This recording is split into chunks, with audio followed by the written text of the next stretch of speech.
देखिए, देश के दुश्मनों ने पहलगाम में आतंकी हमला किया, धर्म पूछकर लोगों को चिन्हित करके उनका कत्लेआम कर देना, इससे ज्यादा गंदी मानसिकता दुनिया में और कुछ नहीं हो सकती। पाकिस्तान की इस गंदी मानसिकता को पूरा देश जानता है, पूरा विश्व जानता है। लेकिन भारत के अंदर भी कुछ पाकिस्तान परस्त लोग हैं। मैंने बार बार कहा है कि इस देश पर कई सांस्कृतिक आक्रमण हुए। जब भारत अखंड था तो अखंड भारतवर्ष के ऊपर कई सांस्कृतिक आक्रमण हुए।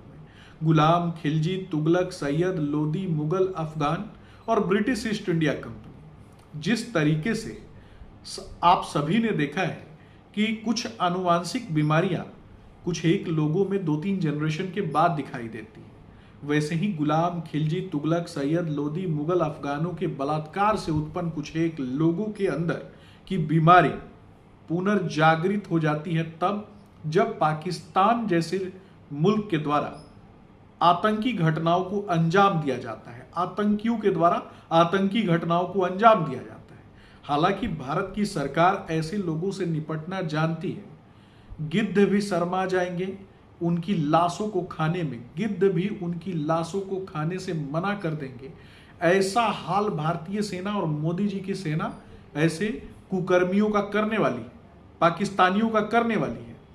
लेकिन नेहा सिंह राठौर जैसे कुछ एक लोग जो कहते हैं कि उनके परिवार में 14 लोग सेना में हैं, सेना का नाम बदनाम करना बंद कर दीजिए। और नहीं तो ये भी बता दीजिए कि कौन से लोग हैं जो आपके परिवार में 14 लोग कहीं काम करते थे। और दूसरी बात कि 14 लोगों के रहते हुए भी जब आपका डीएनए परिवर्तित हो गया, आपके नस्ल में, आपके खून में गिरावट आ गई, तो इससे ज्यादा गंदा और क्या हो सकता है। 14 लोगों के रहते हुए भी आपका डीएनए नहीं बच सका, आपका खून गंदा होने से नहीं बचा, किस नाजायज बाप की पैदाइश है ये भी नहीं पता है, और उसके बाद देश के खिलाफ इस प्रकार की बातें करना, मुझे लगता है जो इस तरीके के नाजायज लोग हैं वैसे लोगों को चिन्हित करके जेल के पीछे डालने की आवश्यकता है, जेल में डालने की आवश्यकता है। और यहां तक कहूंगा कि मुझे लगता है कि ऐसे लोगों को फांसी के फंदे तक पहुंचाने की आवश्यकता है।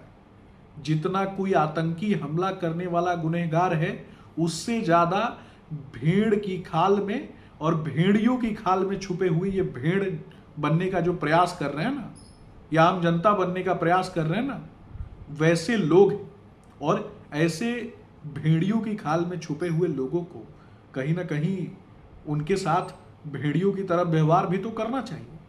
मानवता की बात उसके साथ होनी चाहिए जो मानवीय मूल्यों को समझता है। मानवता की बात वैसे लोगों को के लिए होनी चाहिए जो मानव धर्म का निर्वहन करता है। मानवता की बात आतंकवादियों के साथ नहीं होती, मानवता की बात भेड़ियों के साथ नहीं होती, मानवता की बात कुकर्मियों के साथ नहीं होती। और इस देश में कुछ एक कांग्रेसी भी हैं जो कहते हैं कि पानी रोक देना मानवता के खिलाफ है। तो वैसे लोगों से कहना चाहूंगा कि सबसे पहले अपने परिवार के लोगों को, अपने बेटों को, अपनी बेटियों को पाकिस्तान के बॉर्डर पर भेजो और उनसे बोलो कि वो शांति की बात करें। अगर वहां पर पाकिस्तान सेना और आतंकवादियों के द्वारा उनकी लाशें गिरा दी जाती हैं, मार दिया जाता है, तो उसके बाद उन लाशों पर बैठ करके शांति की बात करो, तब मानेंगे कि तुम सच्चे शांति दूत हो। वरना देश के लोगों के साथ जो कुकृत्य हुआ है, जो घटनाएं हुई हैं, जो धर्म पूछ करके घटनाएं हुई हैं, उसका हिसाब भाषणबाजी से नहीं होगा। तो कहीं ना कहीं कांग्रेसियों को इन विषयों पे अगर कुछ कर नहीं सकते तो मुंह बंद रखना चाहिए। कर्नाटक में एक इनके नेता है सिद्धारमैया जी, उनका भी उसी प्रकार का भाषण आता है। सिद्धारमैया अपनी नीचता पूर्वक हरकतों के लिए जाने जाते हैं। अपनी नजरों से वो जिस प्रकार की नीचता पूर्वक हरकतें करते हैं वो भी पूरा देश जानता है। जो आदमी इतना गिरा हुआ हो, नीच हरकतें करता हो, वैसा व्यक्ति भी भारत पाकिस्तान जैसे महत्वपूर्ण मुद्दों पर भाषण देगा तो फिर हो गया देश का बंटाधार। मुझे लगता है कि मोदी जी की सेना इस देश की सेना, भारत माँ की सेना इतनी सशक्त और सक्षम है कि पाकिस्तानियों को कुत्तों की मौत मारने में कहीं ना कहीं हमारी सेना सक्षम है।